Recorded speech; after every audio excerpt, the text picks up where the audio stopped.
Part 1. You will hear a woman called Jan phoning a man about their local conservation group. First, you have some time to look at questions 1 to 5.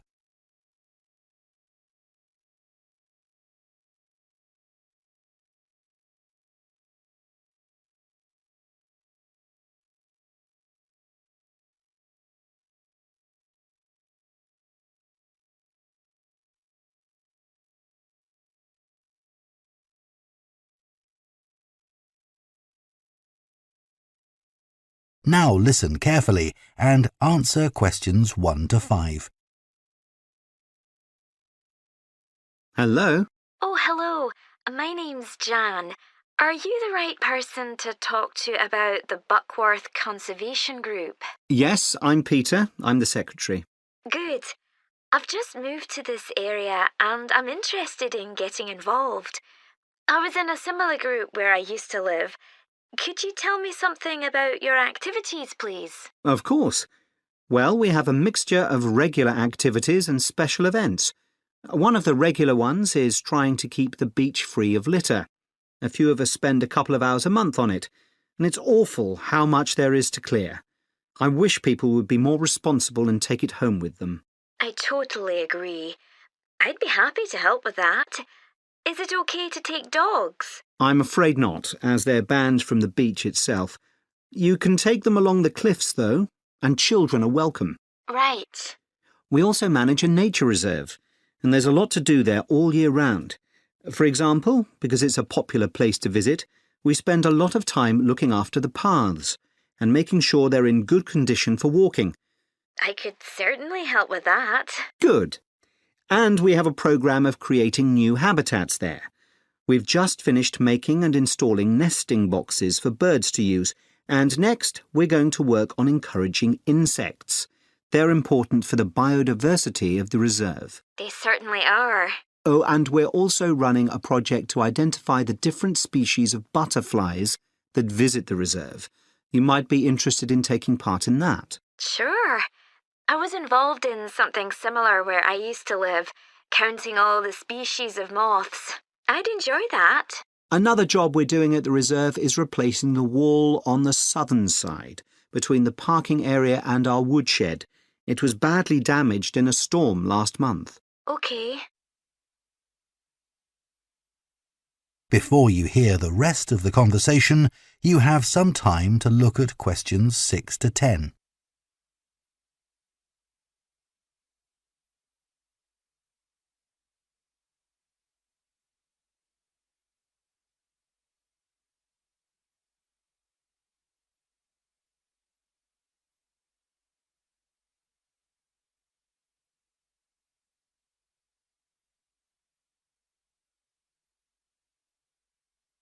Now listen and answer questions 6 to 10. Then, as I said, we have a programme of events as well, both at the weekend and during the week. Right. I presume you have guided walks. I'd like to get to know the local countryside as I'm new to the area. Yes, we do.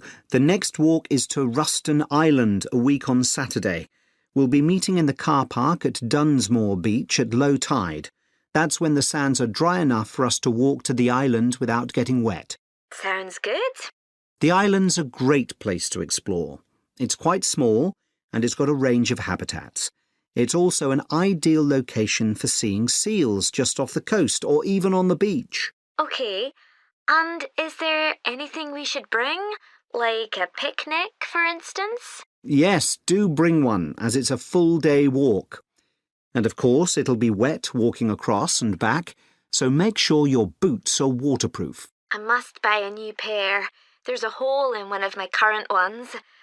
Well, I'd definitely like to come on the walk. Great. Then later this month, we're having a one-day woodwork session in Hopton Wood. I've never tried that before. Is it okay for beginners to take part? Definitely. There'll be a couple of experts leading the session, and we keep the number of participants down, so you'll get as much help as you need. Excellent. I'd love to be able to make chairs. That's probably too ambitious for one day. You'll be starting with wooden spoons. And of course, learning how to use the tools. And anything you make is yours to take home with you. That sounds like fun. When is it? It's on the 17th from 10 a.m. until 3. There's a charge of £35, including lunch, or £40 if you want to camp in the wood. I should think I'll come home the same day. Well, I'd certainly like to join the group. It sounds like you've got... That is the end of Part 1. Part 2. You will hear a tour guide, Lou Miller, speaking to a group of people about a boat trip they are going to take around the Australian island of Tasmania. First, you have some time to look at questions 11 to 14.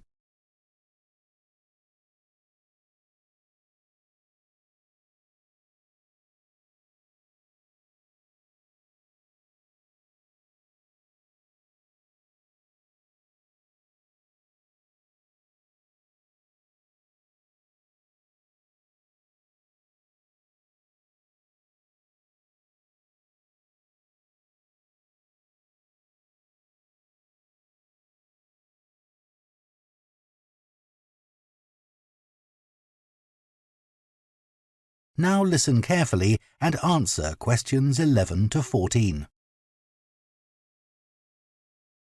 So, hello everyone. My name's Lou Miller and I'm going to be your tour guide today as we take this fantastic boat trip around the Tasmanian coast. Before we set off, I just want to tell you a few things about our journey. Our boats aren't huge, as you can see. We already have 3 staff members on board. And on top of that, we can transport a further 15 people, that's you, around the coastline.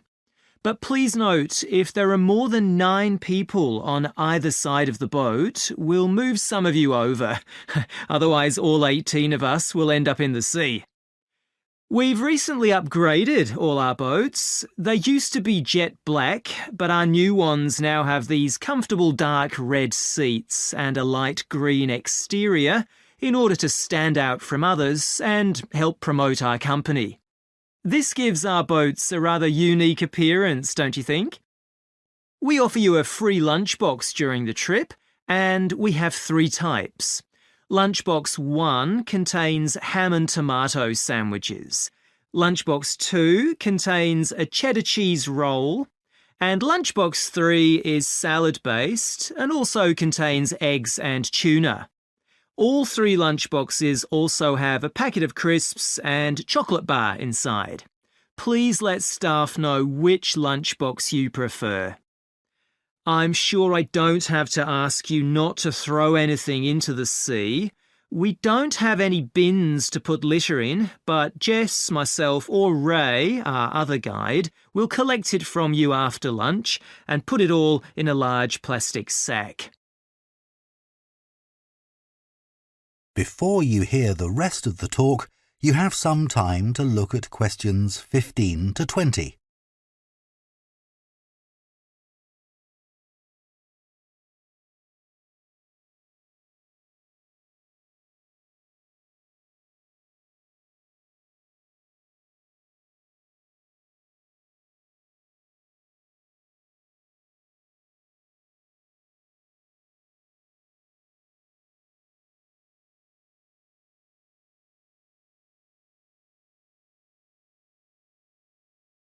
Now listen and answer questions 15 to 20. The engine on the boat makes quite a lot of noise, so before we head off, let me tell you a few things about what you're going to see. This area is famous for its ancient lighthouse, which you'll see from the boat as we turn past the first little island. It was built in 1838 to protect sailors, as a number of shipwrecks had led to significant loss of life. The construction itself was complicated, as some of the original drawings kept by the local council show. It sits right on top of the cliffs in a very isolated spot. In the 19th century, there were many jobs there, such as polishing the brass lamps, chopping firewood, and cleaning windows that kept lighthouse keepers busy. These workers were mainly prison convicts until the middle of that century, when ordinary families willing to live in such circumstances took over. Some of you have asked me what creatures we can expect to see. I know everyone loves the penguins, but they're very shy and unfortunately tend to hide from passing boats. But you might see birds in the distance, such as sea eagles, flying around the cliff edges where they nest. When we get to the rocky area inhabited by fur seals, we'll stop and watch them swimming around the coast. They're inquisitive creatures, so don't be surprised if one pops up right in front of you.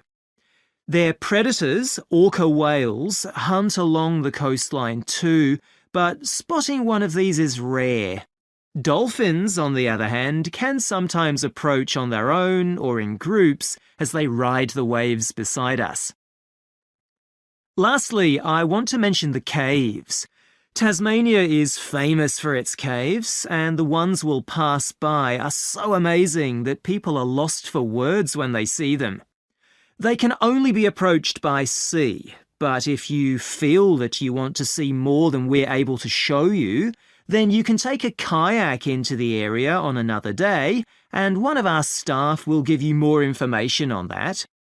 What we'll do is to go through a narrow channel, past some incredible rock formations, and from there we'll be able to see the openings to the caves, and at that point we'll talk to you about what lies beyond. That is the end of Part 2. Part 3. You will hear two veterinary science students called Diana and Tim discussing their work placements and their course modules. First, you have some time to look at questions 21 to 26.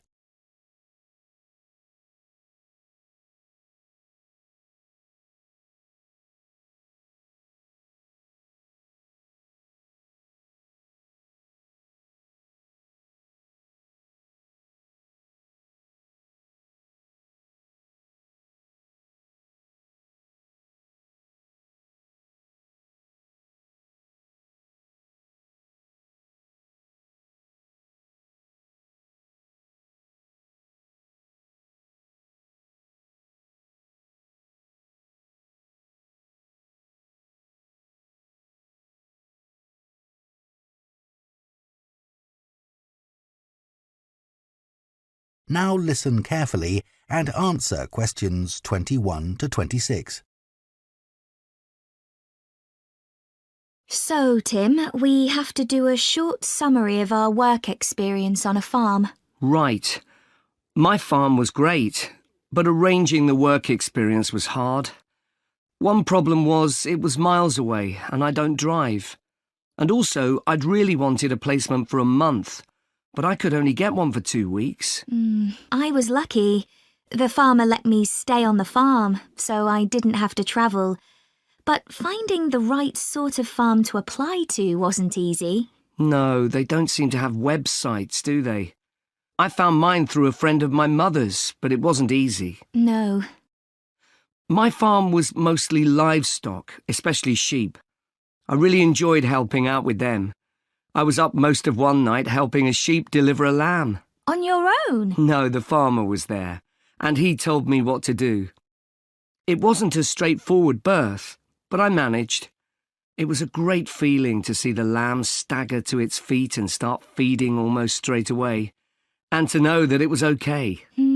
Then another time, a lamb had broken its leg, and they got the vet in to set it, and he talked me through what he was doing. That was really useful. Yes, my farm had sheep too. The farm was in a valley and they had a lowland breed called Suffolks, although the farmer said they'd had other breeds in the past. So were they bred for their meat? Mostly, yes. They're quite big and solid.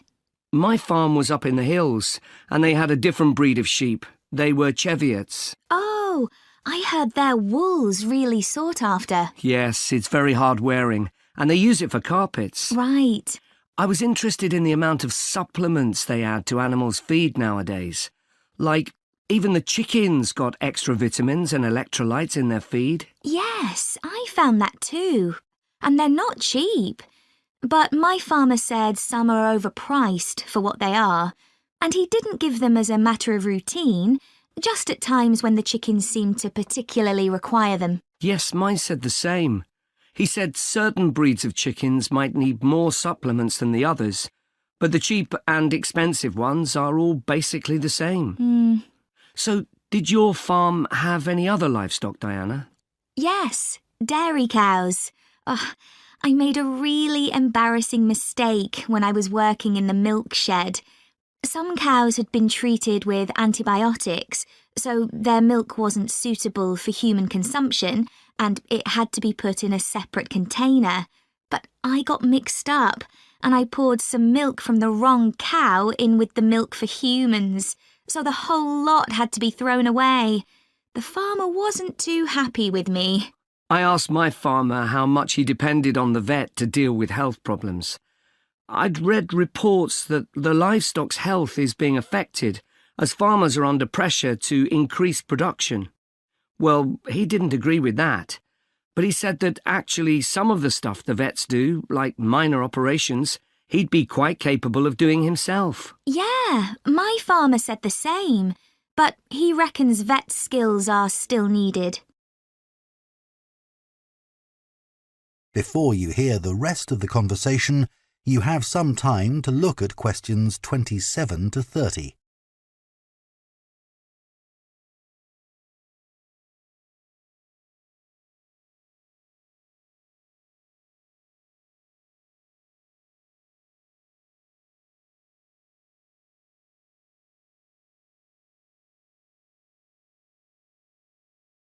Now listen and answer questions 27 to 30.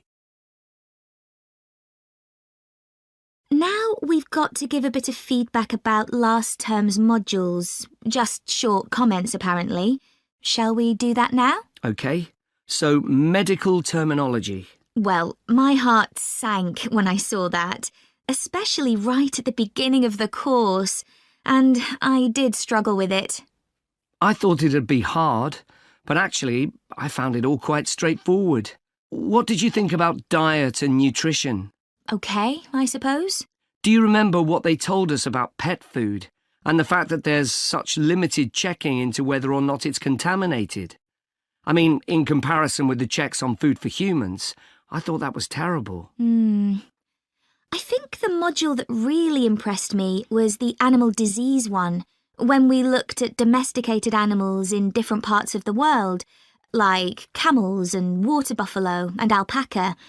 The economies of so many countries depend on these, but scientists don't know much about the diseases that affect them. Yes. I thought they'd know a lot about ways of controlling and eradicating those diseases, but that's not the case at all. I loved the wildlife medication unit. Things like helping birds that have been caught in oil spills. That's something I hadn't thought about before. Yeah, I thought I might write my dissertation on something connected with that. Right. So, actually, I was thinking something along the same lines. That is the end of Part 3. Part 4. You will hear an anthropology student giving a presentation on spiral path designs known as labyrinths. First, you have some time to look at questions 31 to 40.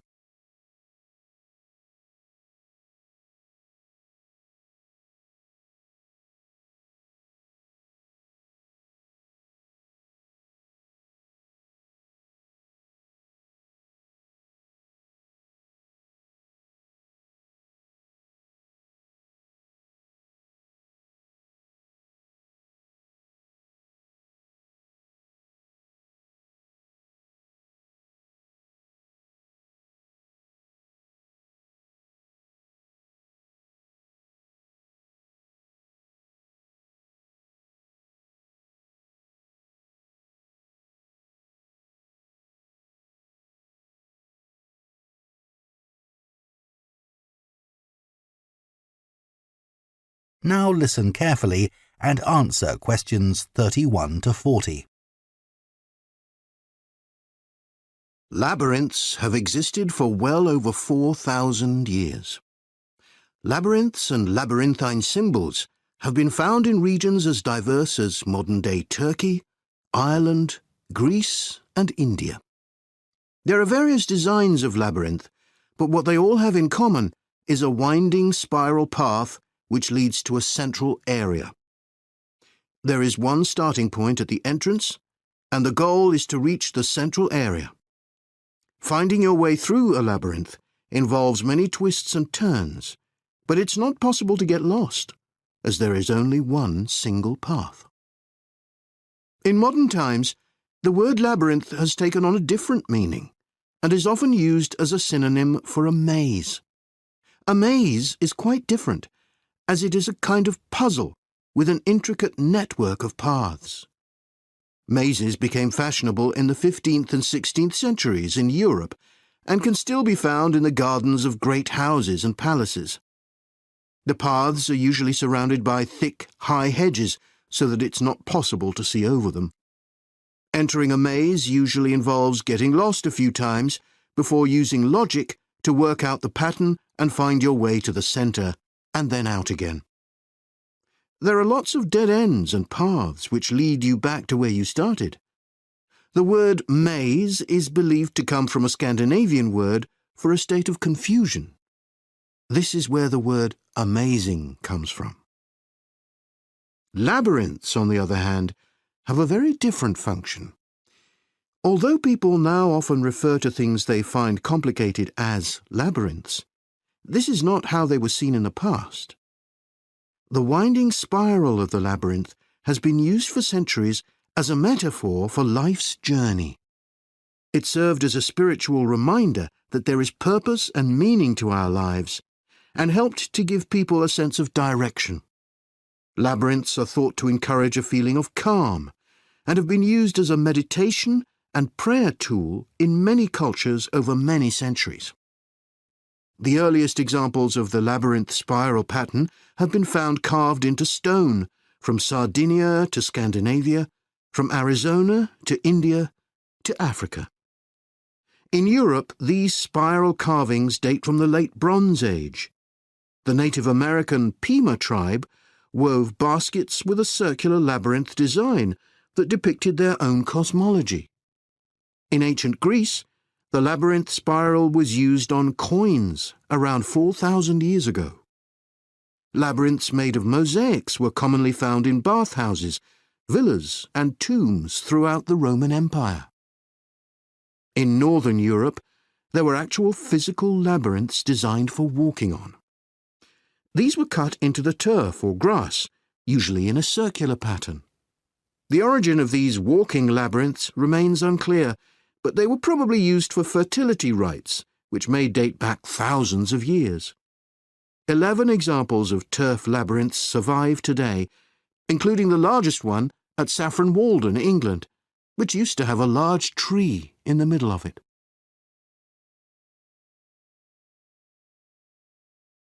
More recently, labyrinths have experienced something of a revival.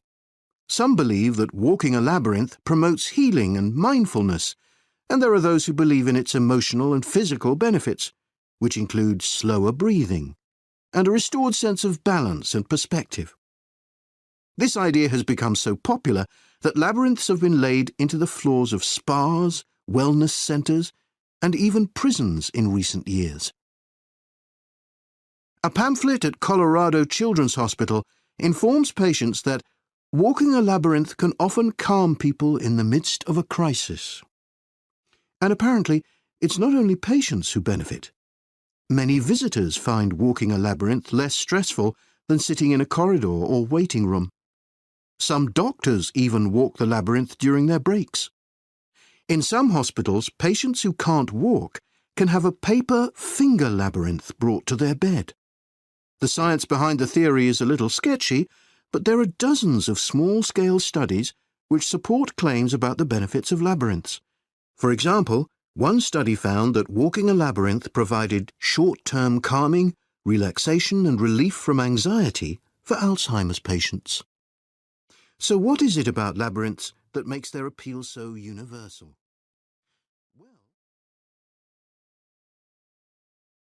That is the end of part 4.